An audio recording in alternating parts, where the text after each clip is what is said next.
Good afternoon, friends. Education and health are basic human rights. They are necessary not just for the individual to lead a dignified and productive life, but also for a harmonious and prosperous society. We got the right to free and compulsory education for all children aged 6 to 14 years in the year 2009. The Realization of Right to Education Act was a culmination of civil society's research and advocacy, judicial activism, international covenants, and political will. While civil society has been demanding a similar right to healthcare since long, it is yet to see the light of the day in most of the states of our country. What can the movement for right to healthcare learn from the movement for the right to education is what we are discussing in this two-part webinar. Last week, we were in conversation with Rahul Mukhopadhyay and Manohar Agnani, both being visiting faculty at Azim Premji University. I'm sure many of you would have been a part of that rich discussion or would have watched the recording on YouTube. Today, we have with us another two eminent personalities, Arvind Sardana and Vandana Prasad, and they come from a slightly different location than the earlier two panelists. Arvindji has been a member of the social team at Eklavya for over 3 decades. As part of the wider team, he has been both an author and an advisor for the textbooks prepared by NCERT in the previous round and subsequently with various state governments. He was part of the team that worked on the report Right to Education and the Resource Requirements. Welcome, Arvindji.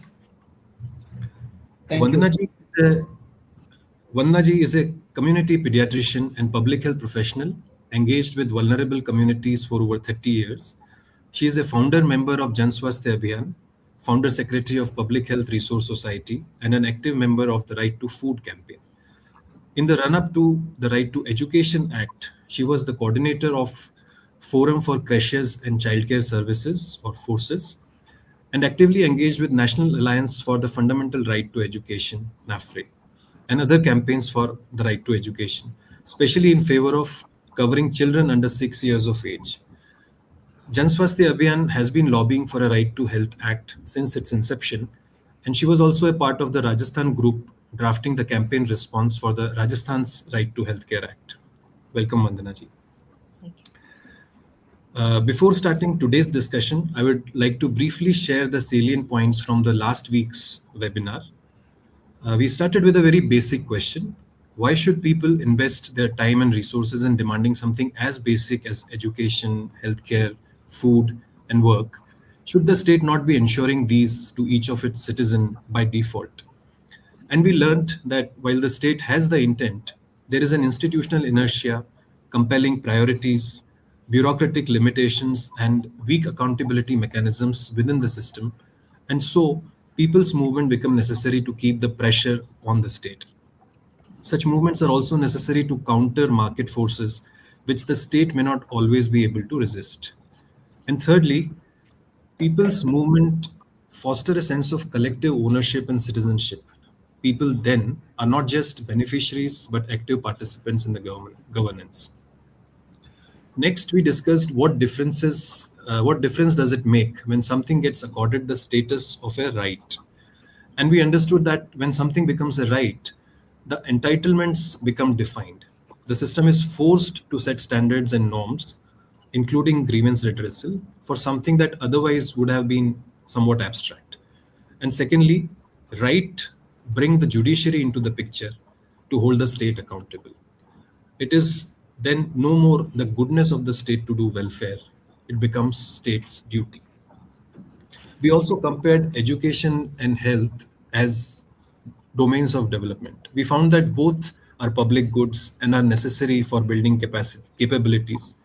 Both require a long-term investment for the impact to become visible, and both suffer from deep social inequity if state doesn't make this investment. Both have seen an exit of the middle class from the public system, leaving little voice to push for betterment.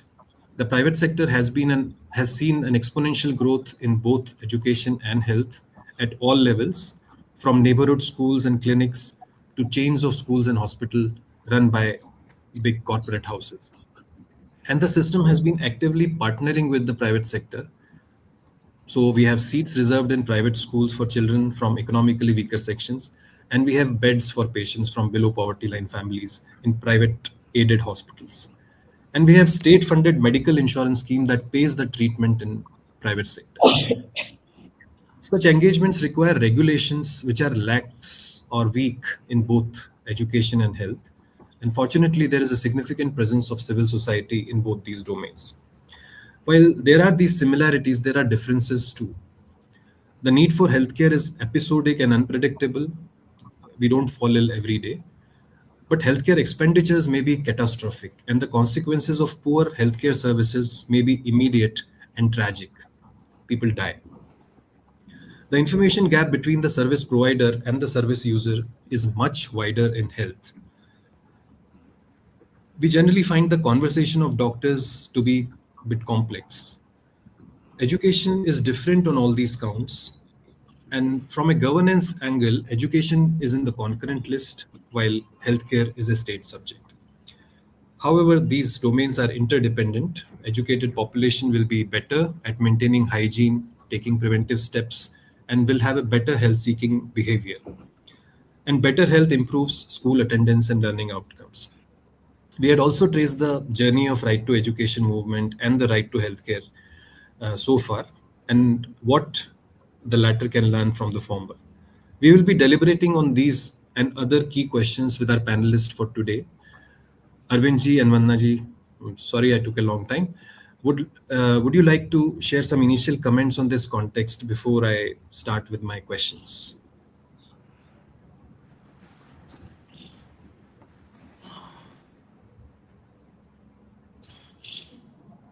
Well, Who would like? Yeah, please. Mohit, Yeah, invite by name. It'll help us. right, right. Yeah, maybe Arvindji and then Vannaji. okay. No, I think you can begin with the question. My only this thing is that you're right to say that health and education are different domains and they have certain. But see, the need for healthcare, if you take a larger population, you can take on an average how many people fall ill and how many people access a district hospital, a PHC, and things like that.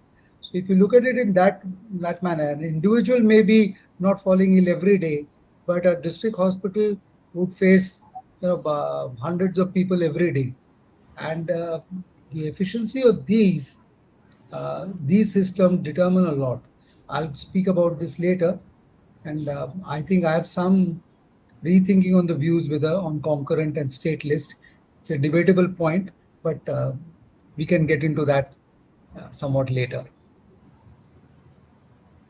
Sure.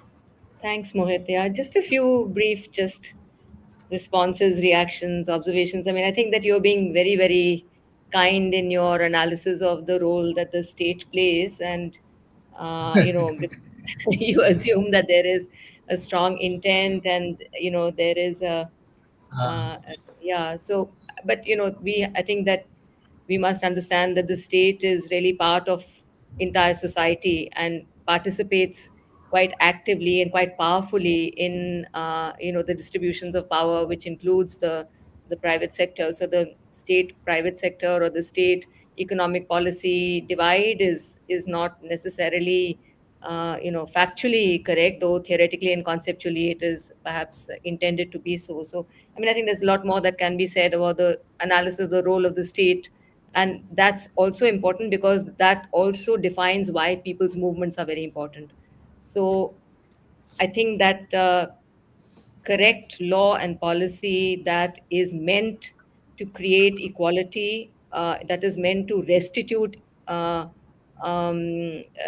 of the harm to equality that our society currently showcases so brilliantly, the differentials between people, that should be the role of the state, and that would never be achieved unless the people who are suffering in this current system, some people are not suffering as much, some people are actually enjoying the benefits of the system, and some people are suffering. So the people who are suffering from the system, I mean, it's not all equal and it's not all win-win and happy, that they would never be able to benefit if social movements do not rear the head.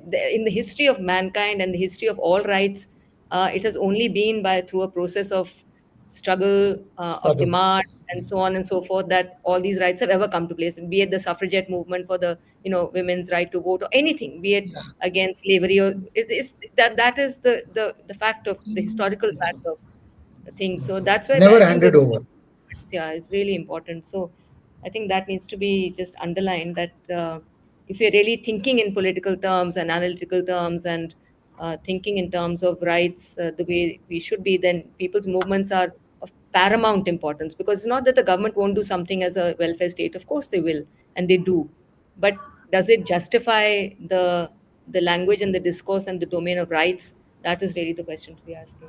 I also agree with Arvindji about the state and center divide. I mean, you can see how centralized the domain of health currently is, despite the fact that healthcare, medical care lies in the state domain. But the NHM holds all the budgets, all the reins, all the controls really across the country. So it's really a very moot point how much currently what federalism exists today in today's our analysis of how policies are and budgets and so on are formulated. So that's another interesting question to talk about. Thank you. Yeah. So, I mean, people's movement are of paramount importance because it's not otherwise possible for.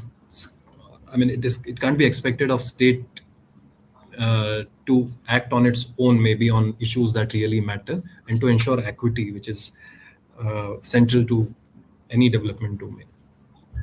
So to kickstart the discussion, I'll request Arvindji if you can again. I mean, in the last webinar we traced this journey of Right to Education Act, but if you can take us through that again from, I mean, the timeline that you find suitable. Um, Okay, thanks, Mohit. No, I was thinking about it, though. Of course, for the last round, I was trying to look at this as a 100-year period. So I won't really get into that here today. But to say, and point that Vandana was also raising, see, the right to education is raised by Gokhale in 1912, and we get the right to education in 2009, and we've had independence for 70 years there. So you must understand the caste structure and the deep rooted inequality in society that stops all this from happening. I mean, the right to education is there in principle in the directive principles of state policy, that the state must act along these lines. But yet, barring a few state governments, nobody takes this up. So the point is that uh, why why is the society so lethargic or not proactive in taking this forward? I mean, that is something that calls for a wider discussion. But right now, I'll keep my discussion focused to the period, let's say from 1990 to 2009, when the right to education was passed. And I was thinking about it. So, and as you raised the question, what was the role of civil society groups? Ah, So I think the civil society groups had, and then I'll come to the other factors. Civil society groups had three major roles. First of all, it was a very vibrant group, and there were many, many people. And just to give you the range of people, and this is not any exhaustive list, you had groups like KSSP working all across the state in Kerala. You had a group like Eklave working in MP across many districts. Then you had people who were running alternative schools, whether it was Digantar in Rajasthan or it was Jane Sahi and Katie Margaret in Bangalore. So people were engaged in alternative education, education for the poor, to a whole range of to literacy, to affecting macro policy. So point is that the range of groups was very, very large. And the central question that bound everyone together is that they were, during the 80s, late 70s and 80s, all of them were coming up with their own models of education as such. So they were very rooted, whichever group it may be, whether it could across a state or across a few in one district or across many districts. These were all very rooted people. So they were speaking from their own experience. So that was one, and they were trying to develop a model which they thought could be scaled up or could be taken further in some manner. Uh, Second is that among these groups, there were also many people who were very good at advocacy of national policies, because after you work, let's say 8, 10 years, 12 years in the field, obviously you start facing uh, the resistance from society, and you start facing structures, and you, if you want to achieve social change, you start advocacy, you do take up advocacy issues. And I think a number of people in these groups were very good at articulating these, both at a national level and at an international level. So one, they were very grassrooted groups. Two, they were good at advocacy. And the third, I think, combined that took place in the 90s, probably also earlier, was that they set up very good networks. So the All India People's Science Movement, or the BGVS, or the groups around MV Foundation and against child labor, or the groups around early childhood care and education and child rights. These were many, many groups, and very good networks. In fact, I may be a little biased that since come from Eklavya, my examples might be there, but I do get a sense that these networks were very strong and very vocal, and they were also listening to each other in that phase. So this was definitely creating some amount of climate for change in the period of 90s. Now, what happens along with this are two or three different things. One, you have the National Literacy Mission, in which a number of these groups get involved, and the government also takes that up in a big way and gives a lot of space. So there's a lot of interaction between these networks and the government in the National Literacy Mission in the 95s, and in one more, what was called the DPEP, District Education Primary Program. Ah, and this district education primary program was across the country, and that started involving a number of people from all these groups. So the National Literacy Mission and the DEPP was interacting with these networks, and there was that conversation was very vibrant, and it was feeding both. It was feeding into the government policies, and a lot of people were thinking about how this could be taken forward. We may have differences that why was DPEP funded by World Bank, EU, etc. But if you leave that aside, it was an initiative of that nature. So that if you I mean, I worked with state governments later on, but all the state governments I worked with later on were all the ones that had also been part of the DPP movement. So you could see that if there's not DPP, you would not get those teacher groups. You would not get a climate of change where people would say, "Acha, please come and help us do some curriculum work." वो हवा में नहीं आता. Somebody has built a base sometime at some point, and then somebody else interacts. So one is that there is National Literacy Mission, there is the DPEP, and the third thing that started around 2000 was the Sarva Shiksha Abhiyan. I can't remember the dates, but this was also a very, very strong movement which interacted with this network. And we were placed on various committees. We were asked to visit state governments, give reports, and in fact, government people also said, "Please give us your uh, your view of the thing. Don't worry about, don't sanitize it." So that was the first time we heard, people in government often ask you for your views, but they listen to you. But somebody asking in writing, "Okay, tell me exactly what is going on, how you look at it." So that was quite a thing. At the same time, you must realize that there is a international movement that is pushing for this, and there is also a movement within the country by, let's say, Jean Dries, Amartya Sen, saying that if there is growth, then if you don't use the resources for growth for education and health, then what use is of it?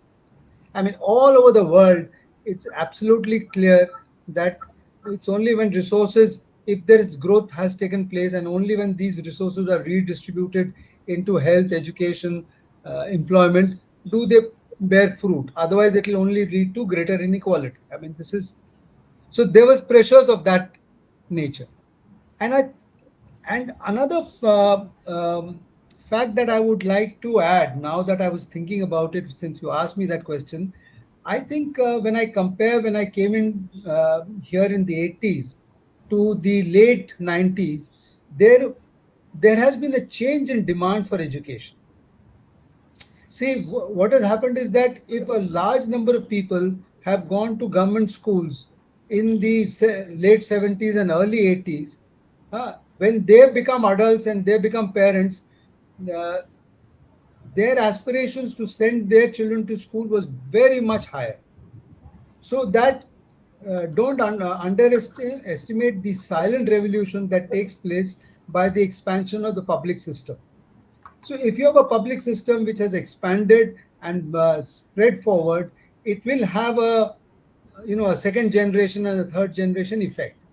And I clearly remember that by 2000, and this is now documented also, after 2000, the gross enrollment ratios to the most marginalized sections, the SC, ST girls, started showing a great trend, which had been very resistant in the 80s.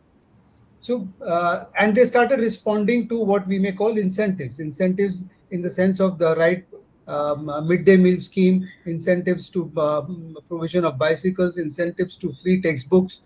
So, this one or two generations that have actually gone through a public system actually sets up a momentum uh, uh, which is fairly, I mean, it's not a popular movement, but it is a very strong, it has a very strong momentum.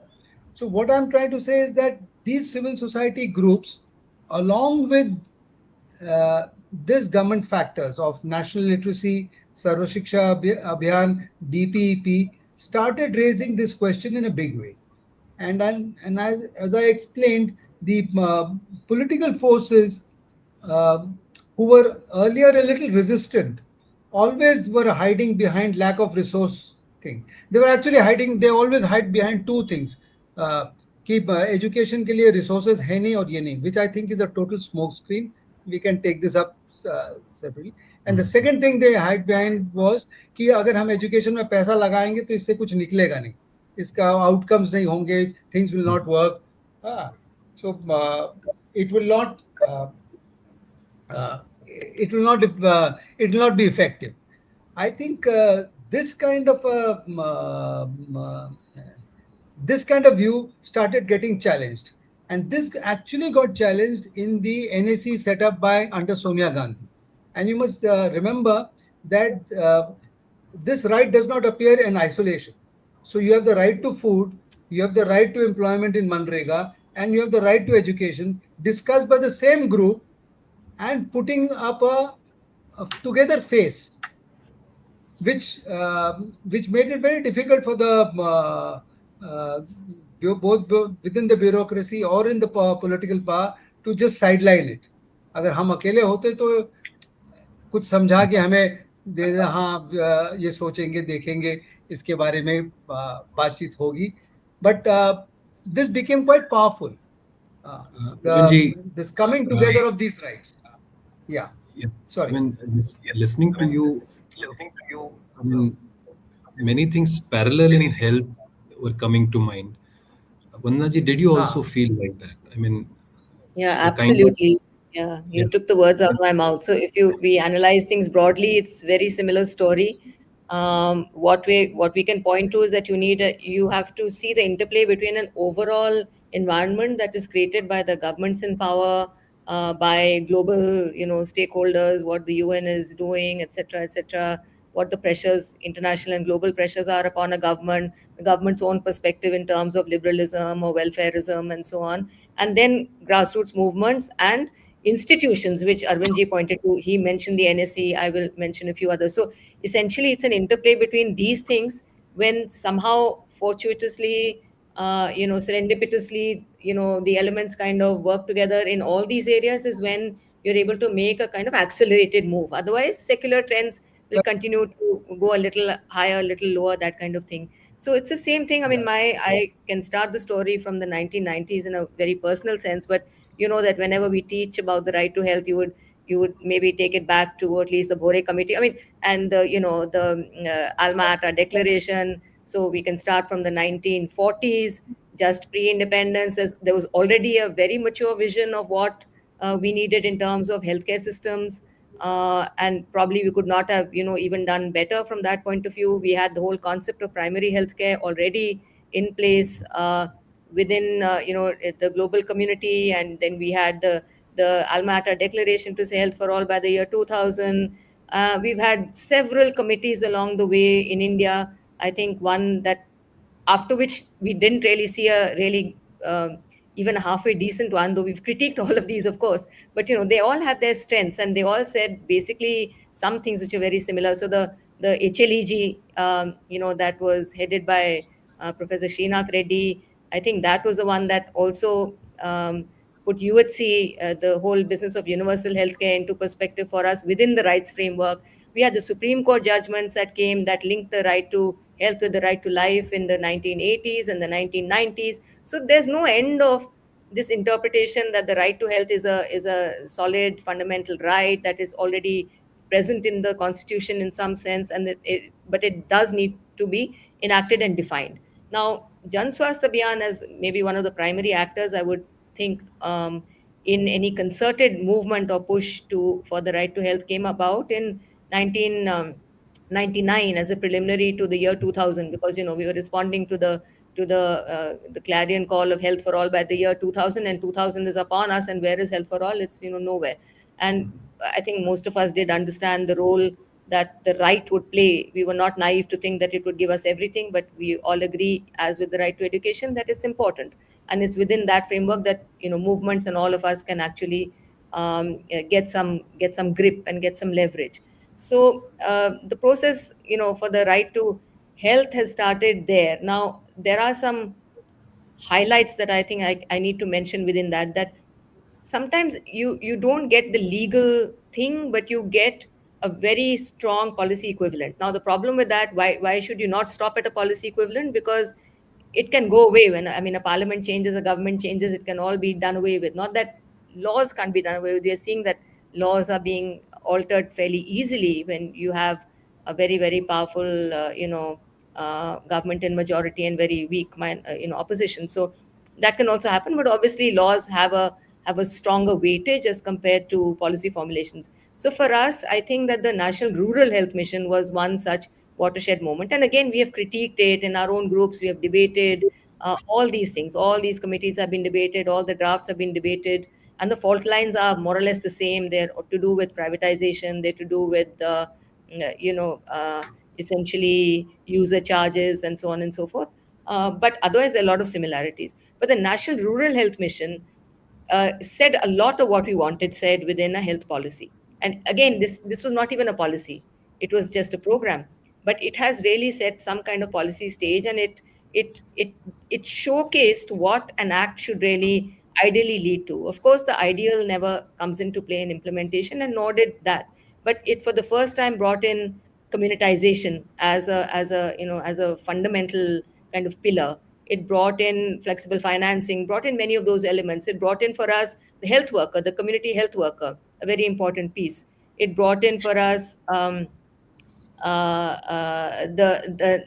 now renamed Health and Wellness Center, which is a very very important piece of primary health care, which is not doctor led, but it's a nurse practitioner led, maybe an Ayush practitioner led model, which is closer to the community and so on and so forth. Much needed.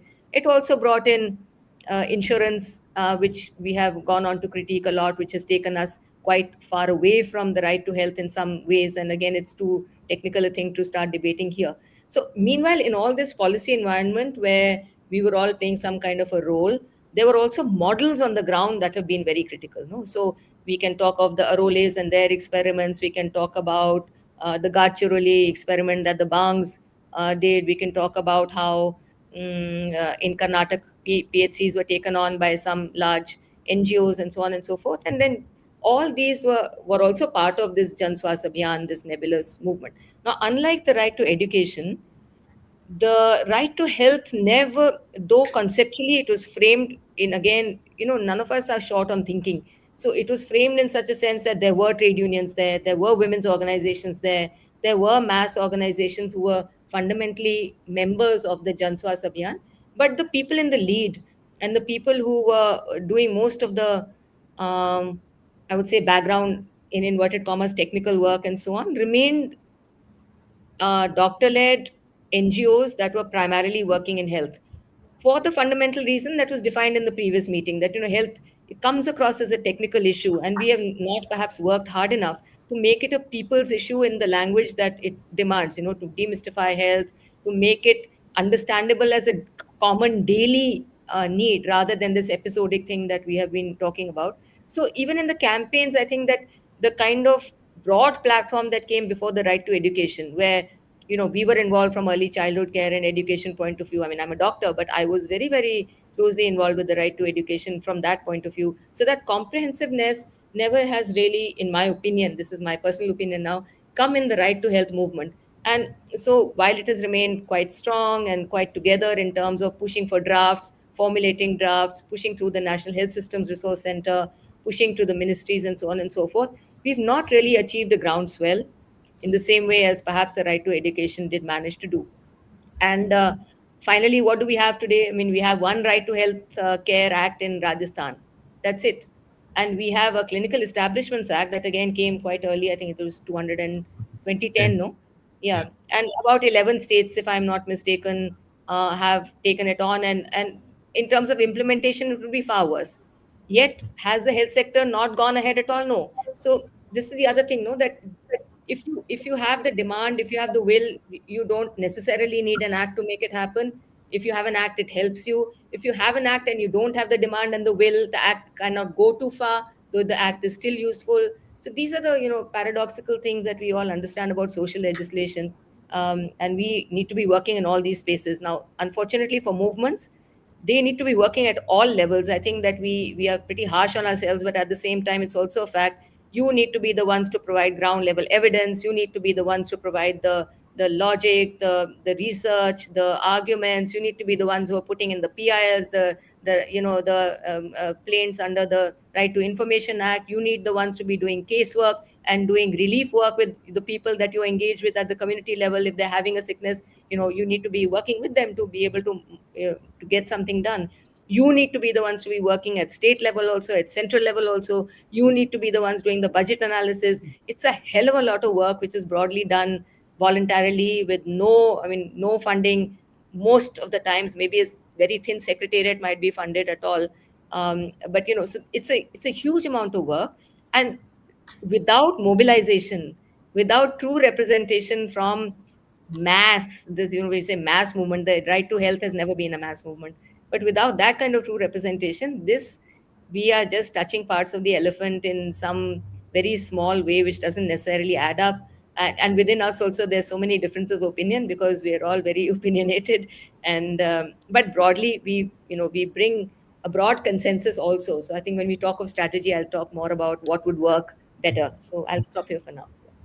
So, Arvindji, Vandaji has made a point that at least healthcare movement has not been a mass movement in that sense. That was one. And second was that a lot has fallen on the movement people, and it is difficult to manage with limited resources. Uh, will it be possible for you to compare the situation in the right to education movement before the act and after the act? Are the challenges similar? Was that movement, or is that movement a mass movement? And how are how is the civil society managing this humongous task?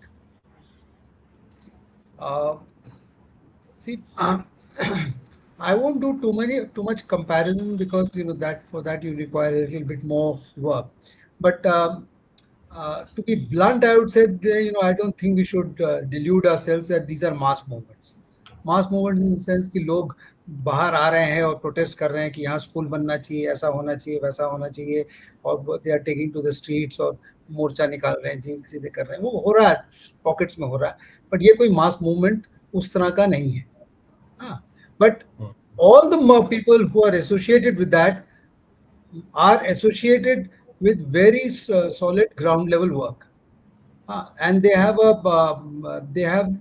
created a sentiment around that, which is uh, which is not a mass movement as such, but there is a popular demand. There is a popular demand ki people should children should find education in a government school. If I've seen some of that, but the point is that given the fragmented nature of how our society operates, and teacher unions are very, very weak. Where would the mass movement come from? Either it would come from people or it would come from teacher unions. So teacher unions are very, very weak. This thing. They were involved in it. आप Andhra Pradesh teacher union ले लेंगे, तमिलनाडु का ले लेंगे, तो you will still see very strong ones, or even Karnataka and Maharashtra also. Ah, so there were some places where strong. Rest of the places, they were very, very teacher unions were extremely weak. But the point is that um, all these teacher groups and this thing made very good networks. I mean, even after the Right to Act came in, I was associated with Sukanya and others in the um, what was it called? Forum for Right to Education, uh, which had teachers across many states, which had a secretariat very thinly managed with hardly any funds, which had a secretariat. And so if we came out with a report and this thing, they would call us कि आके आप समझाइए कि आप ये क्या कह रहे हैं, आपके आंकड़े क्या बता रहे हैं, आपकी चीजें क्या कह रहे हैं. So they had a secretariat uh, in Delhi, and there were people who would be willing to listen to data and other things. And they had teacher groups across in many states, and they were holding conferences and things of that nature. This thing. So there is vibrancy from the groups. There is vibrancy from the networks, but You're referring to it can't government be teachers, equated. Arvind ji? Or it Usually is? government teachers, mostly. हाँ, Okay. मतलब the members were government teachers. हाँ, Okay. but but they but teacher unions don't take up demands for this thing. In fact, if you look at Madhya Pradesh, for instance, the teacher cadre was totally split up. You had a regular teacher cadre, then you Okay. had Shiksha Karmi, then you had Samvida Shiksha. You had about a teacher. एक ही school में आप तीन तरह के या चार तरह के टीचर्स को देख सकते थे. और उसमें क्या यूज होता था कि एक एक सेक्शन को दूसरी के खिलाफ यूज कर लो. अगर एक स्ट्राइक पर जाता तो दूसरा उस दूसरा, and they have used that. And we faced also a brunt when our program was closed down. The government said that you are occupying an illegal space in this whole setup. Why should you be allowed to carry out your programs? So you see, the bureaucracy can also turn and come upon you. So to answer your question, these are not mass movements, but the point is that these were very widespread things. Or let's take a movement like KSSP, this thing, or the Tamil Nadu Science Forum, uh, who had the involvement of teachers across every district there. Now, the point in this scenario was the Sarva Shiksha Abhiyan, the period between 2000 and 2010 was very, very vibrant, and these forces were coming together. And there was a response both from the government and there was a response from the political quarters. And because of this favorable response, things got jailed. Even there, it was being actually being stalled. Lok Sabha में वो debate नहीं हो रहे दे रहे थे RTE पर. तो वो फिर राज्यसभा में डिबेट मूव हुआ, because there were groups that were actually resisting this कि इसको राइट बनाने की क्या जरूरत है, ये तो हम प्रोग्राम की तरह चलाएंगे. See, the point of a right, as with now you are saying with Manrega and the other thing, that once you have a right, it is not ये ये सरकार के benevolence पर dependent नहीं है. You can start demanding it. Now, all these notions were already there by the Supreme Court decisions. But to have a very clear stated right and to be this thing, then it is not the benevolence of the government of the day to give you that. And if you move from this level, so this was not being accepted by a large number of people within the parliament itself. They looked at this as a welfare benevolent program. They were not prepared to look at this as a right.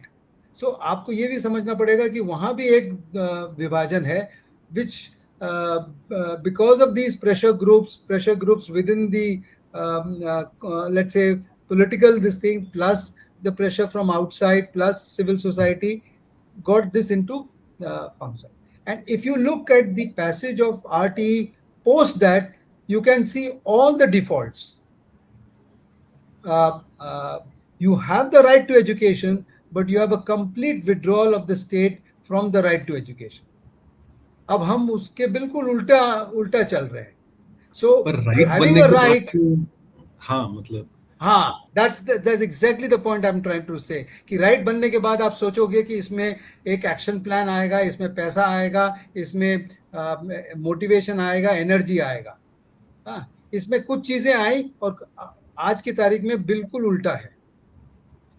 Let me not to give you a total pessimistic view, but let's say right बनने के बाद उसमें क्या strength आया. उसमें एक बहुत बड़ा स्ट्रेंथ आया कि non formal education for the poor, इस बात को बिल्कुल खारिज कर दिया, विच जो हमारे जैसे ग्रुप्स और बहुत सारे ग्रुप्स 20-25 साल से कह रहे थे कि ये देश कैसा है कि जिसके लिए आप कह रहे हो गरीबियों के लिए ऐसा होगा और बाकी दूसरों के लिए एक नॉर्मल स्कूल होगा.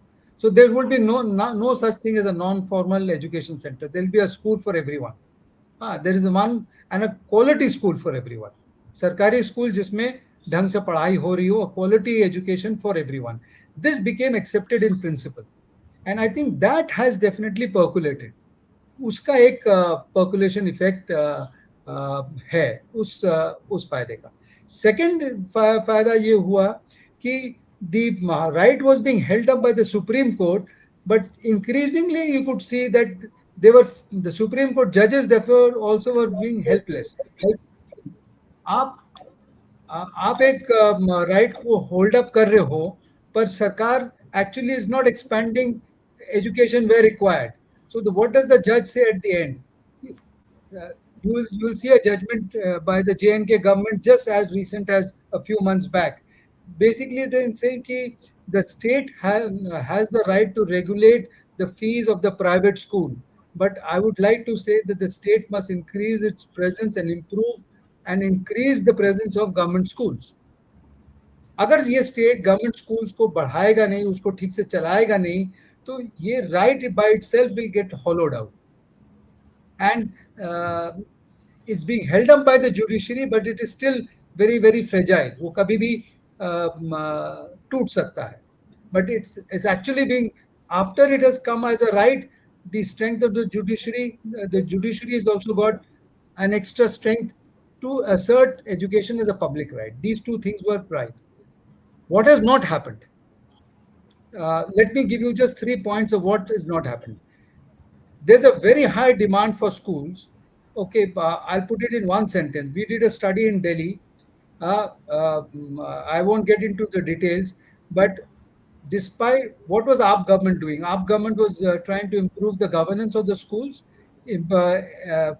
improve, add more classrooms, add more teachers. But actually, we did a study in Delhi.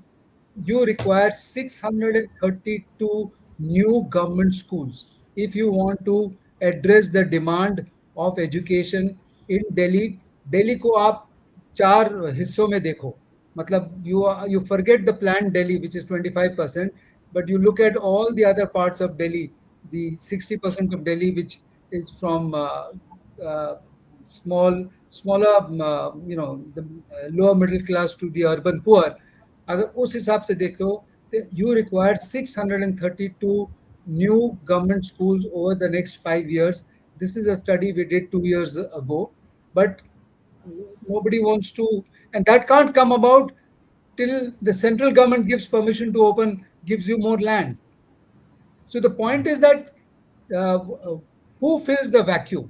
आप ये सोचो कि बहुत डिमांड है एजुकेशन का, और एक बस्ती है जहां सरकारी school is bursting to the seams. उसमें 2000-3000 बच्चे हैं और वो लेके कुछ कर ही नहीं सकता. आप कुछ, तो वो उस बस्ती में क्या होगा? You will definitely have what we call low fee private schools coming up. and this has been aided by the school administration, and also with a moral argument कि जब सरकार कुछ कर नहीं रही है तो जो कुछ कर रहे हैं तो आप उनको क्यों रोक रहे हो. इट्स एग्जैक्टली exactly जो आप छोटे छोटे बंगाली क्लिनिक्स, प्राइवेट क्लिनिक्स घूमते हैं आपके जगह जगह पर, अगर गांव में अगर आपका वो सलाइन बॉटल चढ़ा के कर रहा, वो है तो सही, कुछ तो है उसके पास. हाँ, तो आप बोलो कि नहीं एक सही पीएचसी होना चाहिए, बोलो जब होगा तो होगा, पर आज की तारीख में ये तो है. So what is happening is that the state is not responding in expanding the public education system. The state is not responding in improving the administration of the school system. These are the two great withdrawals which affect the right to education. Yeah, I'll stop here. Arvind ji, means I may have from been what a little provocative, but that's it. हाँ बोलिए.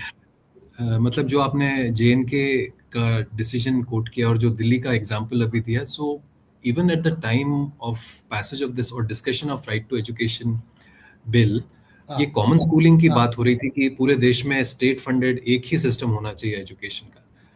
I think वो common schooling, हाँ, if I okay I just take 2 minutes. Common schooling की बात उस समय तक बहुत दूर हो चुकी थी. देखिए, कॉमन स्कूलिंग की आप बात तब कर सकते हैं जब private education is a very small segment. तो 60s में even up to the 80s, हाँ, जब आपका वो 5% 10% प्राइवेट स्कूल में जा रहे हैं, 90%, हम जब यहाँ आए थे तो 90%, 99 95% सब सरकारी स्कूल में जाते थे. हाँ, जब आपका प्राइवेट एजुकेशन अगर 30-40% हो जाए, फिर आप बोलो कॉमन स्कूल हो, तो वो it will not go through. So common school was dead because of inaction in the 60s and the 80s. 1986 policy could have taken it up. Kothari Commission, let's say, Kothari Commission is a fantastic document. Kothari Commission जैसा document आप नहीं सोचोगे, but Kothari Commission did not have an action plan, did not have financial allocation. आप BHEL बना सकते हैं, आप भेल बना सकते हैं, but you could not make financial allocation for a common school in the 60s. This is post facto analysis. I'm not, but the point is, you should realize that this was not done. So if you did not do common school when it was actually quite feasible in the 60s, 70s, and even up to the 80s. Trying to do common school in 2009 would be a disaster. आप एक व्यक्ति आपके साथ खड़ा नहीं होता पीछे. मतलब हेल्थ केयर की बात करें तो ये 70-30 का है. तो Vandana ji, can we even like dream about a nationalized health service in India?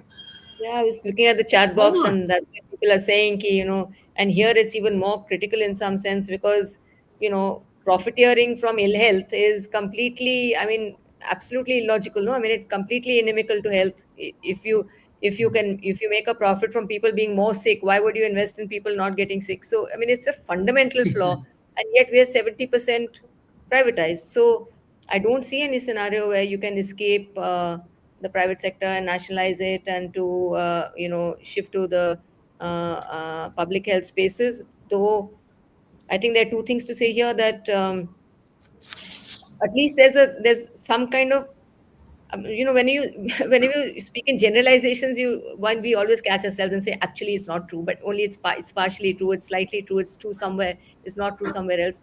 But I think that there is some consciousness that is arising in terms of consumer awareness with respect to hospitals, and I think that the COVID phenomenon really sparked it in some sense, that आम जनता जिस तरीके से जो उनकी suffering थी, जो उन्होंने महसूस किया, और जो वो सड़कों पे निकल निकल रहे थे उस समय में, और जो जितना मतलब जितना उस समय वो चीख चिल्ला पाए, बोल पाए, but then again it is kind of वो फिर से सहम गया है, मतलब it's almost gone back to the same situation. But they were able to understand the difference between the private sector and the public health system.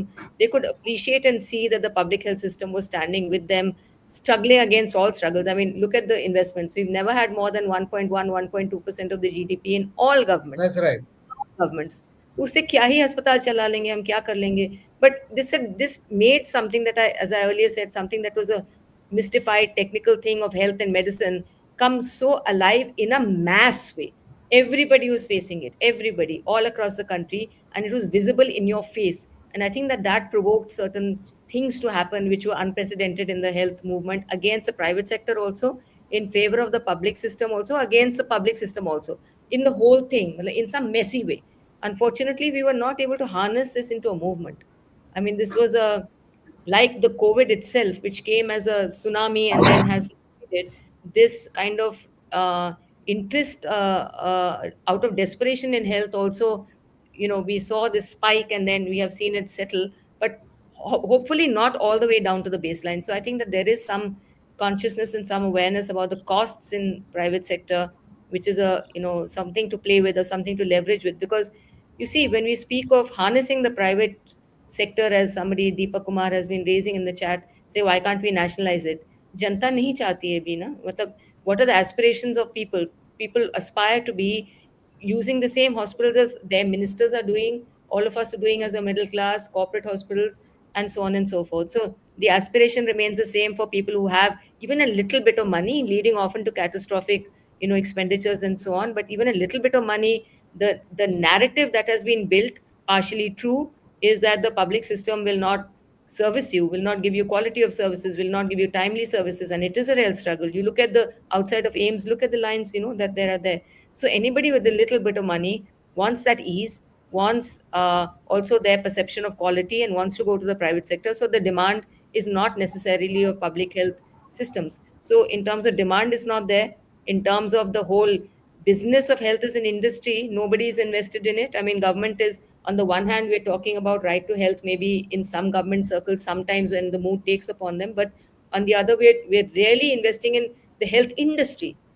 Health as an industry, and this is very stated in government documents, what kind of tax benefits to give, what kind of land. We know, Apollo lease all that land for 1 rupee, and fighting a court case ever since that, for 20 years, fighting the court case to get back what you were supposed to get in return. So these are coexisting, and so we are not able to really mobilize a demand for public health systems. We understand that that is the most rational, most cost effective, most beneficial to poor people, most able to serve the marginalized who don't have this excess of, money and capital to put into the health sector, and best for the environment, best for our own health in every possible way. But we are not able to put this across to people who are needing immediate services, because almost by design we have collapsed our own public health systems. At the same time, it's also true that public health systems are doing better in the last few decades. I mean, we noticed that you go into a district hospital, it's not completely ramshackle, there is still something there. So there is hope. There is this complex negotiated reality that we're living in, and it's really up to us that we continue to serve the truer narrative, the more logical narrative, the more best interests of the poor and marginalized narrative, and do much more to mobilize people and to get people to understand. So I think this communication, I talked about it earlier, demystification, communication, all that. But there's a lot of money involved in the private sector. It's a huge industry, up and coming. Pharma, we always knew. Pharma has controlled whole governments. But the health industry, us as a medical tourism site now, boasting of healthcare that is as good or better than any international healthcare, but for whom? For how many people? So is it even the right approach? So there's a lot to think and talk about, but I don't think it's easy. It's going to be easy to harness the private sector at all. Yeah, so both in education and health, I mean, no matter what is ethically correct, but both from the people's aspiration side and the feasibility side, it is difficult to live with the idea of nationalization on practical grounds. I'll shift to one more nuance of these two acts or aspirational acts, and that is about the terminology. Now, Right to Education Act, even its in its expanded form, uses the term education. But what is ensured through that act is free and compulsory school education to this age group of 6 to 14 years. Now, education in general terms, like health in general terms, is a very comprehensive concept. Schooling or healthcare, they are bit restrictive concept, limited concepts. So, Arvindji, what is your take on it? Like, was it a strategic move to limit, I mean, calling it whatever, but to limit it to schooling, or it was a lack of foresight? No, I think it's a strategic move, and I think uh,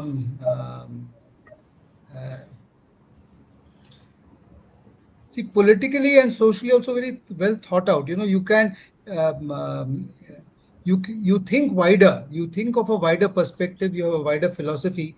But when you're asking for demand, when you're asking for certain things, even Eklavya's work, when we started working, it's working with government schools, developing an alternative program from micro to macro.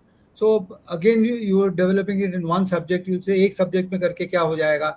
आप पूरे school को क्यों नहीं कर सकते हो? So the point is that whenever you are trying to build models of a certain nature, your model has to be designed in the social and political circumstances that you are in. You can't yet at the same time your broader thinking can be much broader. So I think it's perfectly wise. In fact, मैं उल्टा कहता हूँ, कभी कभी आप over reach कर लोगे, आप ग्राम स्वराज मांग लोगे, आप ये मांग लोगे, वो मांग लोगे, and people will say yes because they know that once it's on paper nobody knows exactly what it is, and वो वैसे का वैसे बैठ जाएगा. And we have seen many programs that have um, that are very politically very correct and very encompassing, but whose rules and regulations, whose other finer details you can't pin down in our political system, and therefore it will just collapse. It reduce an intellect. So you have to take strategic decisions. You can like for everything you can criticize कि उस समय ऐसा क्यों किया आपने, वो क्यों किया. Somebody else can come 30 years later and say perfectly valid. But in fact, I'll tell you, right to education actually, as I said, reverse that first basic principle that it would be a norm across schools. That means from government schools to private schools will have a common norm. और ये बहुत बड़ी बात है इस देश के लिए कि आप एक स्कूल के लिए नॉर्म बनाते हो जो that will apply from private to across the whole spectrum. उसका मायने क्या है? उसका मायने ये है कि सरकारी schools are forced to follow that norm कि अगर 1 किलोमीटर के अंदर प्राइमरी स्कूल नहीं है तो आप बनाएंगे, 3 किलोमीटर के अंदर नहीं है तो मिडिल स्कूल होगा. तो there are some infrastructure norms. ठीक है. छोटे छोटे प्राइवेट स्कूल्स, अब जैसे दिल्ली में एक केस हुआ where the judge was actually aghast. He says that actually if I apply the right to education and this thing, मुझे लाखों स्कूल, मुझे हजारों स्कूल बंद करने पड़ जाएंगे और ये लाख लाख लाख लाख बच्चे कहाँ जाएंगे? I don't, it's not छोटा. So the point is that when you apply a norm, you suddenly find that there are thousands of private schools that don't follow the norm. There are many schools, the government schools that don't follow the norm. So when the right to education came in, I'm talking of the infrastructure norms, the physical norms and the teacher norms. uh, the governments were forced to apply that, and they were slightly reluctant, but they actually took the effort to follow those norms. The private school started fighting court cases and trying to find other ways of going around it, but they all understood that we have reached a society where a certain norm is being expected from all schools. दूसरा, if you look at the right to education, it has parts of it as a very progressive education draft, in the sense कि उसने कहा था कि there will be no examination up to class 10. That means examinations at class 5 and 8 level would be abandoned. इसमें ये क्यों था? Because actually these examinations were a way to push out people from the system. जो हम drop out बोलते हैं हम उसको पुश आउट कहते हैं. अगर आप एक्चुअली एग्जामिन करेंगे लोग कैसे आते हैं स्कूल और कहाँ क्या होता है, तो आपको समझ में आएगा कि ये बच्चे और खासकर गरीब बच्चे इस सिस्टम से पुश आउट हो जाते हैं. क्लास 3 में पुश आउट हो जाएंगे, लड़कियां पहले क्लास 6 एंड 7 में पुश आउट हो जाती थी. तो ये करने के लिए ये कहा कि आप किसी बच्चे को फेल ना करें. वो but there was a huge backlash by teachers on to that. अब मास मोबिलाइजेशन में बल उल्टा हुआ. टीचर्स और स्कूल एडमिनिस्ट्रेशन ने इसको इंटरप्रेट किया कि आप तो ये कह रहे हैं कि बिना परीक्षा लोगों को पास करते रहो, मतलब कि पढ़ाई कराओ या नहीं कराओ, बस उनको आगे जैसे उम्र बढ़ रही है आगे बढ़ा दो. That was not the intention, but it got interpreted into that. So then I'll tell you another intention, that assessment in the right to education was crafted. Arvind ji, Sorry, sorry, I time mean, is, interrupting you. I mean, the question was that this use of terminology in the act, education versus schooling, and you said हाँ. it was strategic. Otherwise, things would have been very abstract. मतलब No, कोई that's concrete one. चीज. Hmm. नहीं, आप बताइए सवाल क्या है. वो तो था. At the same time, the norms of the school and the qualitative norms of quality were very progressive, which was resisted by states. मैं आपको ये मतलब बता ऐसा रहा हूँ एक कि similar debate health care side में भी है कि अलग अलग शब्दों का प्रयोग होता है. राजस्थान हाँ, के एक्ट का नाम राइट टू हेल्थ है, और हाँ, एक डिमांड रहती है राइट टू हेल्थ केयर की. फिर एक डिमांड ये भी सुनने में आती है कि सिर्फ सरकारी अस्पतालों में आप इंश्योर कर दीजिए सर्विसेज. तो वो ये अलग अलग चीजें हैं. तो हाँ.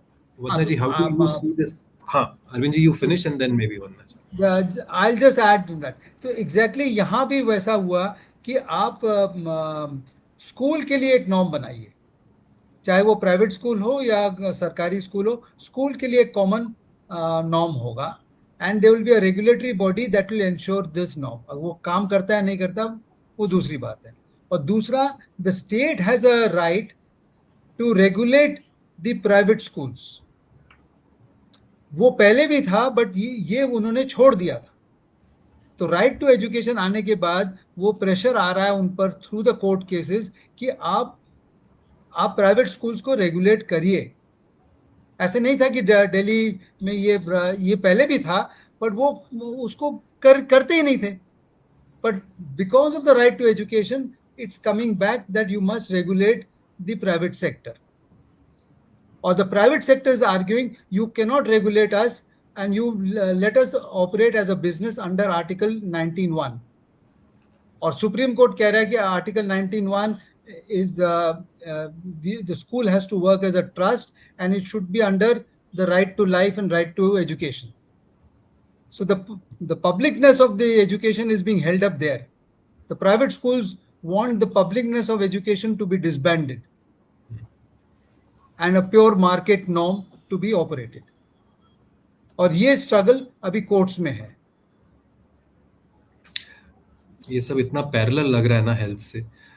Vandana ji, if you can come to that Yeah. Terminology thing कि Yeah, I think it's a very important question, and actually, I have a very strong opinion on it. And we have this debate all the time in the health movements, and there are many colleagues who may not agree.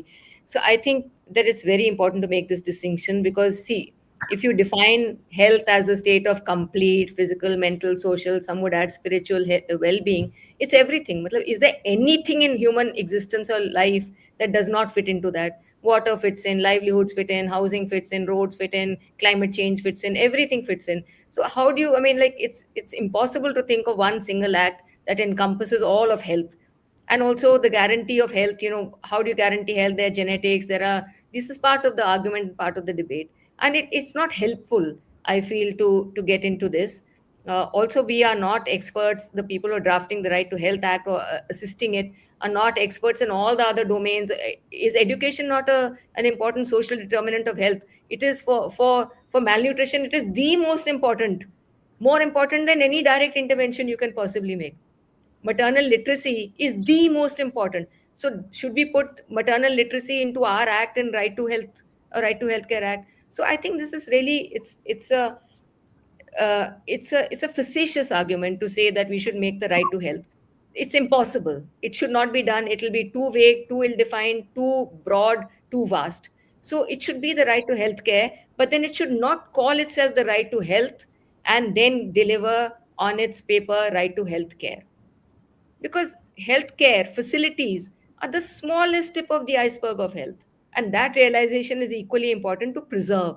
It's equally important to preserve the conceptual clarity on that. So I'm very clear, we should not have a right to health that only speaks of doctors, medicines and hospitals. That's completely wrong. We should have a right to healthcare systems or whatever, matlab, frame it accordingly, that we're really talking about what comes under the purview of the health ministry, which is the health systems, and it should enable the regulation of the private sector. It should equally apply, as Arvindji was saying, from the standard should equally apply on private and public. But here I do have a view, because I know this is not your primary question, was not about standards, but because Arvindji has really exhaustively spoken about that, I do want to say one thing.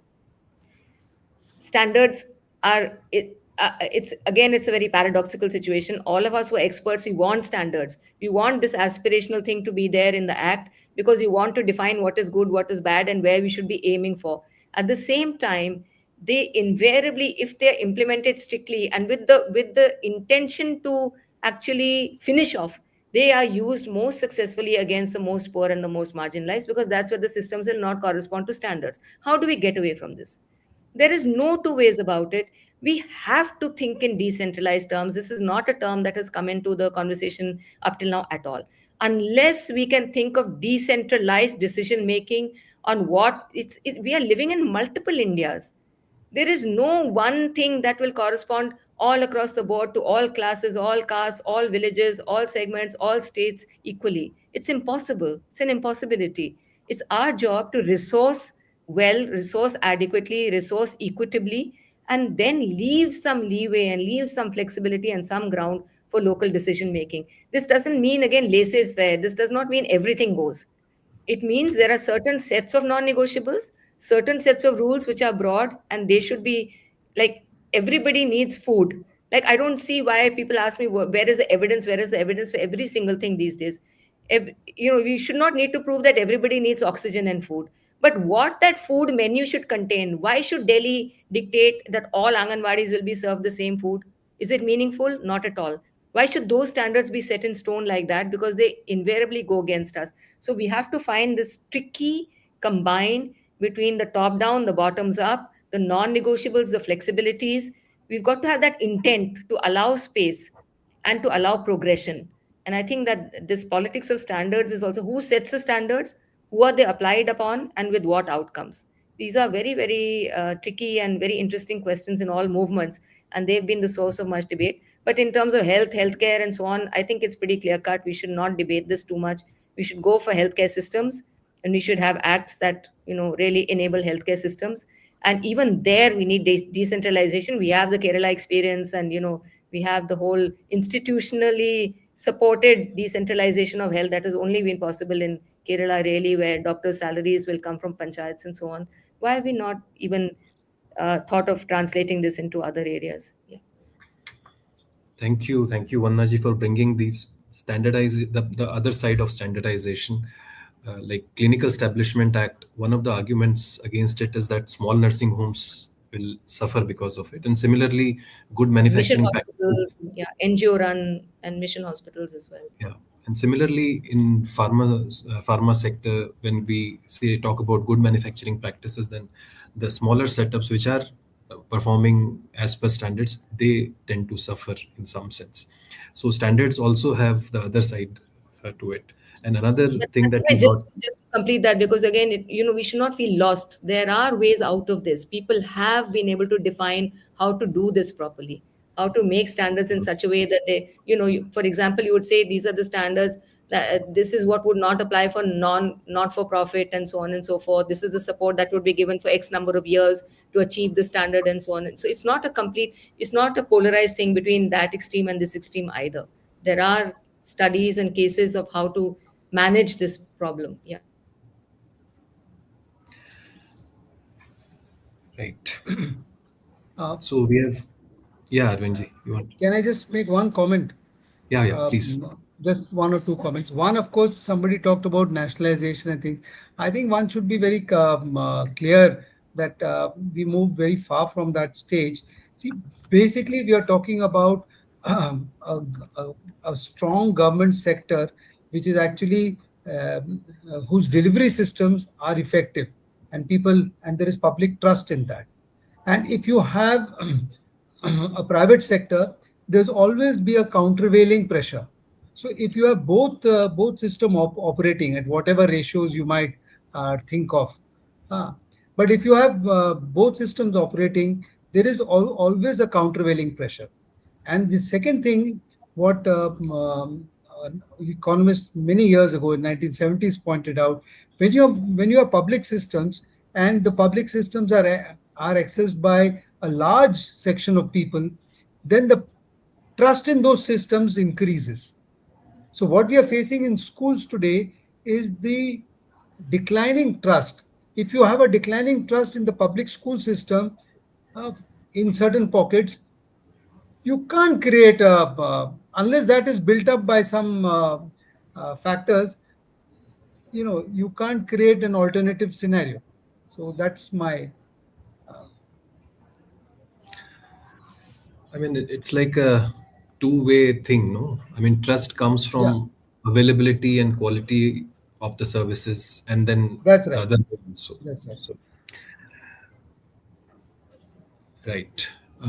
My maybe last question before going to if audience have any questions is that apart from right to education, we have right to food, we have right to information, and Narega still exists in some form.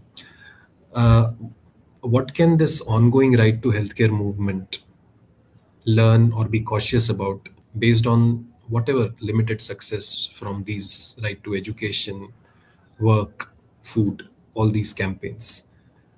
Vannaji, if you can. Yeah, I think much of this has been kind of, referred to during the whole conversation, but I'll just put it together in a little bit.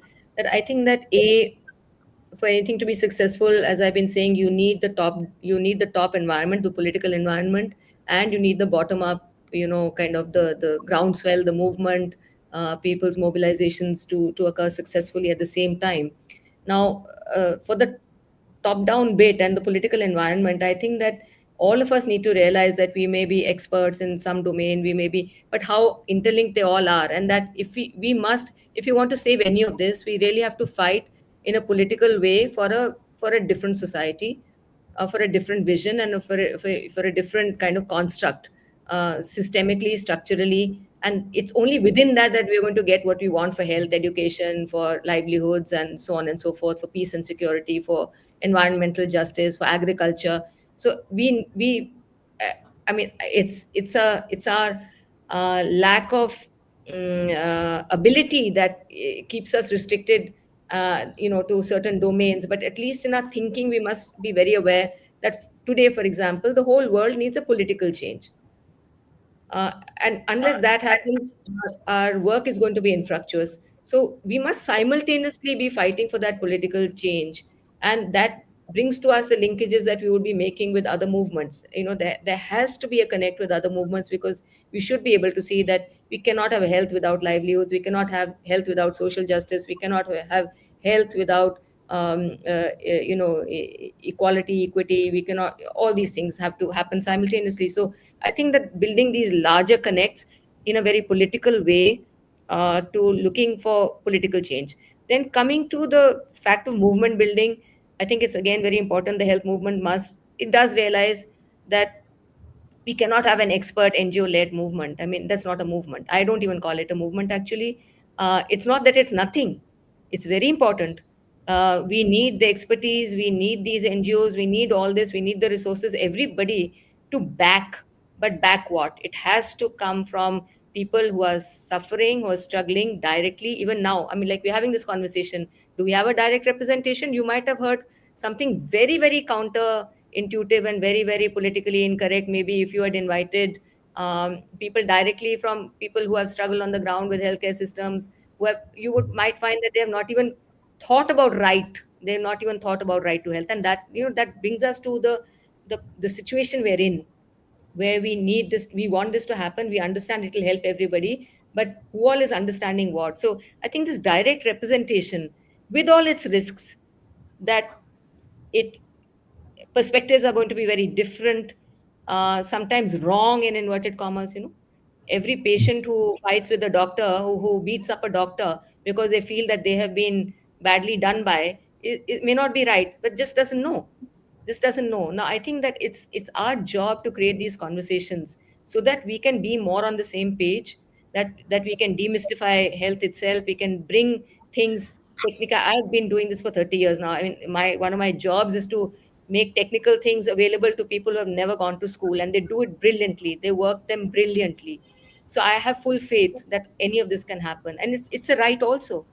People have the right to know their bodies. People have the right to understand their illnesses. So it's a completely different domain of work, which we've not largely not even that has been held by NGOs only. When we do participatory learning work, even NGOs have only created those models. They've not become the mass, the orientation towards mass work or to has been in terms of protest, but has it also been in terms of srijan and understanding the subject and understanding things and moving forward in a constructive way, so that we can learn by doing and therefore wield much more power when we come to exerting demand for a right.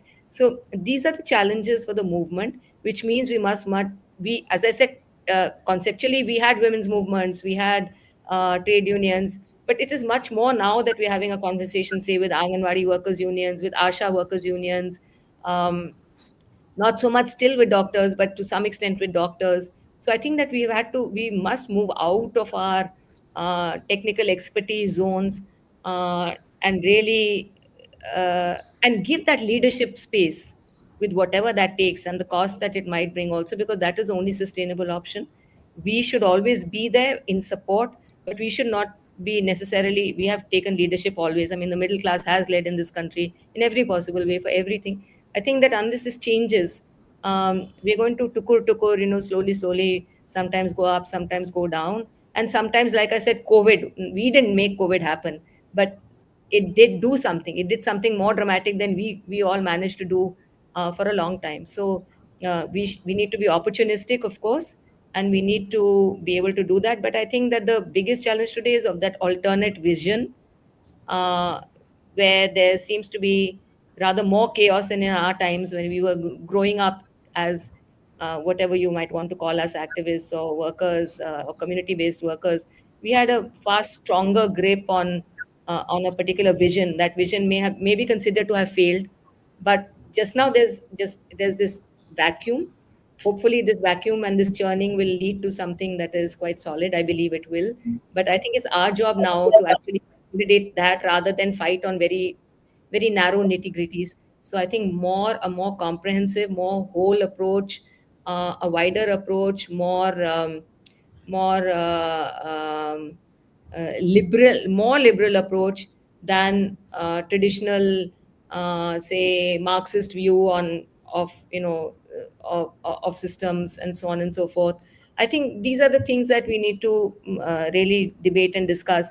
And finally, it's going to happen regardless of us. So we are really nothing very much in the whole thing.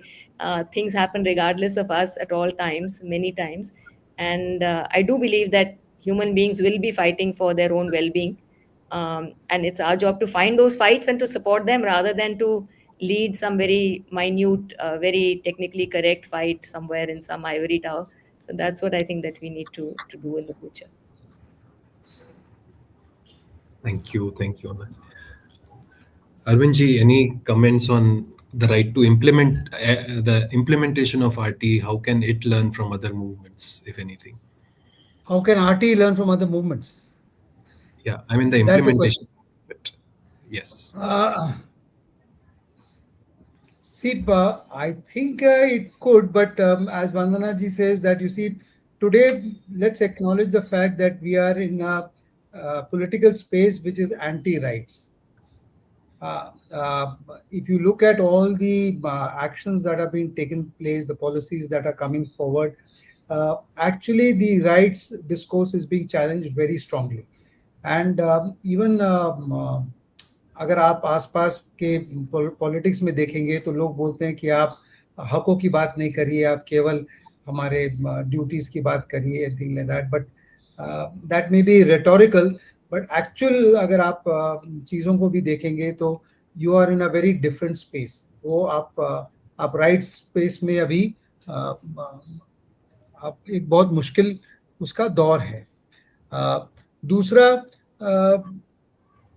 one clear thing for me that seems is that how the right to education could learn from others is, as you were also mentioning, first of all, I think we should see these narratives are very very different across states.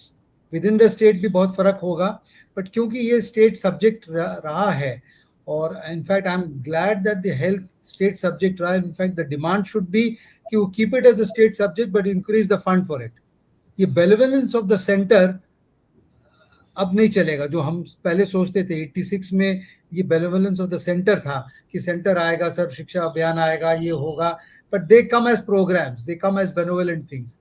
अगर वो if you keep it as a federal structure and increase the strength of the federal structure and devolute funds, what is clearly happening, if there is one demand that we can all together force, is that to force the finance commission to give much more spending to health, education and these things. And no country in the world has improved without that. आप कोई भी किसी का भी इतिहास कहीं से भी उठा के देख लें, तो इस तरह का thinly spread out चीज से कभी नहीं होता. तो I think if there's a macro demand, it should come for greater devolution of funds to, let's say, we are talking only of health and education from the finance district, and keeping health in the state sector and pushing the state governments to come up with better policies and negotiating at the state government level rather than coming from the center. So I think one thing that one learns. Second is that I think from the movements in health, the the health sector in one sense, as I said last time also, was fascinating for us because it was operating both at a macro level and at very micro experiments. And that was a very great strength. 80s में अगर आप देखते तो just imagine generic drugs and other things, low cost जब शुरू हुआ था, तो जेनरिक ड्रग्स की बात जब उस समय करते थे, कोई किसी को समझ में नहीं आती थी क्या बात कर रहे हैं, but it was very clear कि what we meant by. So there are certain macro level regulatory functions or macro level issues that that could be addressed, but the micro experiments in education are now actually receding. They are becoming more and more as government के programmes को आप follow कर रहे हो या उसको पूरा कर रहे हो. जो मैं उसको बुरा बात नहीं मानता हूँ कि आप गवर्नमेंट के प्रोग्राम में जुड़े हो और उसको कर रहे हो, तो वो कोई अपने में बुरी बात है. I don't get into that nature, but the point is that you must have many more micro experiments that are designed for the age today. आप हमें भूल जाइए, हम अपना 80s के बैगेज और 90s के बैगेज आप हमें भूल जाइए. आज के समय में जो आपको लगता है कि माइक्रो एक्सपेरिमेंट्स क्या होने चाहिए, बट उसके लिए एक बहुत बड़ी बाधा है कि funding resources have become very squeezed. So जो नौजवान मान लें for instance in the sector in education want to combine environment, climate and health in education for all, or somebody wants to do a micro experiment in running anganwadis of a certain nature. ये जो micro experiments हैं, they have shrunk. So I think what we need is to expand the space. There are very large number of young people wanting to do that, but I don't think we have the support systems that we enjoyed. That's what I think. I think हम उनको थोड़ा बहुत छोड़ रहे हैं in the lurch, और उससे नहीं आएगा. अगर if we can design better support system, then there will be a lot of younger people who will get into micro experiments. एक जिले में करें, एक देश में करें, 4 गांव में करें, जैसे भी करें, but these micro experiments would be the strength, and that's how I think we could learn from the experiments in health that are still being continued. Fortunately, Arvindji, I know of some young people. I'm fortunate to be friends with them, that I know कि कुछ hope है. Health में experiments Chhattisgarh के सरगुजा में कुछ हो रहा है, तो उड़ीसा में कहीं कोई अपने हिसाब से शुरू कर रहे हैं. तो बहुत कम होंगे, लेकिन होपफुल बनाते हैं वो चीज़ें. कुछ questions हैं chat box में. I think we have already discussed some of them, but let's see if there is something that needs to be discussed. Private equity firm in health and market-driven healthcare models are growing. What space do CSOs and People's Health Movement have today to push for a genuine right to healthcare? Uh, Private sector again comes somewhere down, where Veena Shatrughna writes, without addressing the corporate nature of healthcare facilities, how can the right to healthcare be even dreamt of? I think that we have responded to all of these in some sense. Like I think it's quite clear that you cannot have a private sector and good health. I mean, they're fundamentally in contradiction to each other. So if I had my way and if I were a dictator and I could get it all done, I would probably do away with the private sector completely. But I think what Arvind ji and I were both saying is that with 70% care and the aspirations of people, that's not something that's on the cards. So and with no political will towards it. In the given paradigm, this is not going to happen. But certainly, I think the demand to harness, to regulate well, even that doesn't happen. Matlab, all these things that are in the chat box are true. Mm. There's no denying any of it. Question is, where do we go from here and how? Not to get it theoretically correct. I mean, like theoretically, we would probably all be on very similar pages. But how do we do this? How do we get there without a yeah? See, I think the question to be asked is that can the regulatory frameworks be improved? Mm. And if the regulatory frameworks can be improved, then we would have the private sector in a certain band which would be under regulation. Ah, And at the so same time, if we work on the supposing government there's a system, no, regulatory. I'm saying that assuming that there is a efficient government sector also operating, but what keeps the private sector in check are the regulatory mechanisms and the strength of the regulatory mechanism. So if there is a regulatory capture, then nothing can be hoped for. But there is a way in which you can move towards far better regulatory systems. It's a misnomer जो market market भी करते हैं ना, उनको ये समझ में नहीं आता कि markets in other countries are actually regulated by very strong regulations or which have taken struggles to come up. So you will have to struggle for better regulation. So unless there are Yes, struggles for we have better Australia, regulation, we have ये नहीं Canada. आएगा. Yeah, we have Canada, which is, we have Australia. So you're absolutely right. But in our country, to achieve that regulation is, as you say, it's a huge struggle. It's going to be a huge struggle, yeah, and we so should these do it. two things should run In parallel, fact, like regulation as well as strengthening government sector, so that demand for the private healthcare or education itself gets moderated over a period of time.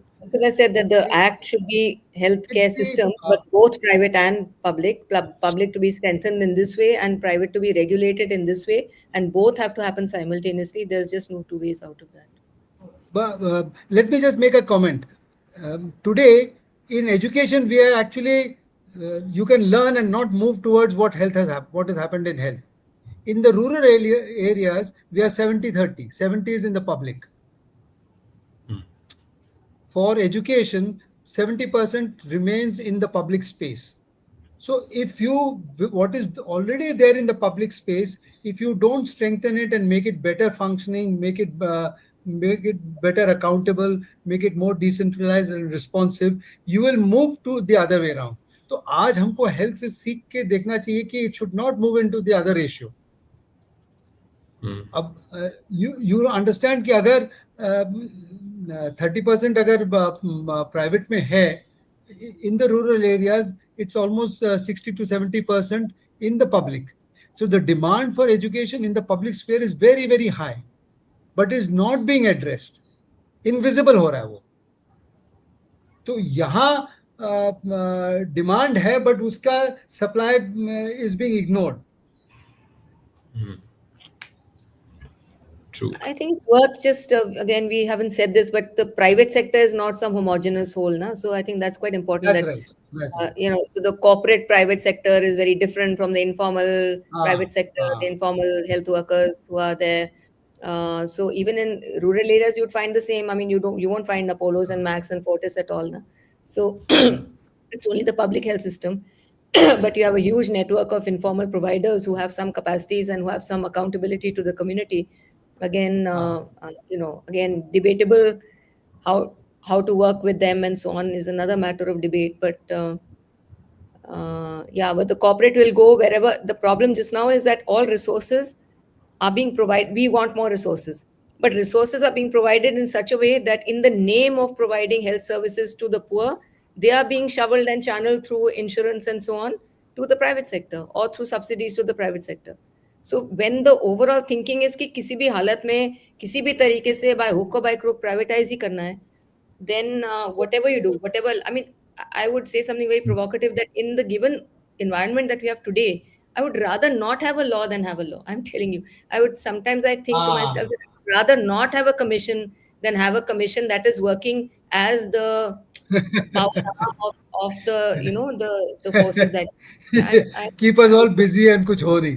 nahi. No, it'll go in the wrong direction completely. Then we have to reverse That's right. that harm Ah, that it is doing today. So all acts and laws are going, actually they're retrogressive today. All the changes we're seeing in law. So maybe not wise to be demanding a law just now, seeing that everything is going in a particular direction, which is to privatize, which is to deregulate, which is to basically dehumanize almost large um, groups of our population. Yeah. Yeah, I think uh, we had a very comprehensive discussion on this topic, and we have come a full circle from saying what should right to health movement learn from right to education, to even doubting that whether we should be even demanding for a right in current times, because uh, means right, unlike schemes and programs, sets things in stone, and then if it is in good direction it's of value, but if it is in opposite direction then it becomes a burden which you have to undo to do anything good. So I thank you, Arvindji and Vannaji, for sharing your insights on this important theme. And I also thank people who joined online or who will be watching this discussion later on YouTube. So for now, thank you all once again. And until next time, goodbye. okay. Thank you so much Thanks for a lot. inviting. It was great fun to be. Yeah, If there are it any was very, questions, you can always get back. yeah. Sure. I wish you could have seen the audience more and interacted more. It's disconcerting not to be able to do so. But thank you all, whoever came and listened. And yeah, Mohit, please let us know also who all were there. And yeah, Yeah, in terms of number, I think I also can't say. I can see. Okay, whatever. If there whatever questions we've not answered or anything that you feel, just get back. No problem. Sure, sure. thank you so much. Bye. Bye, Thanks. Arvinji. Bye, Mohit. Uh, Bye. Take care. if we can stay here for one more minute, maybe. Yeah.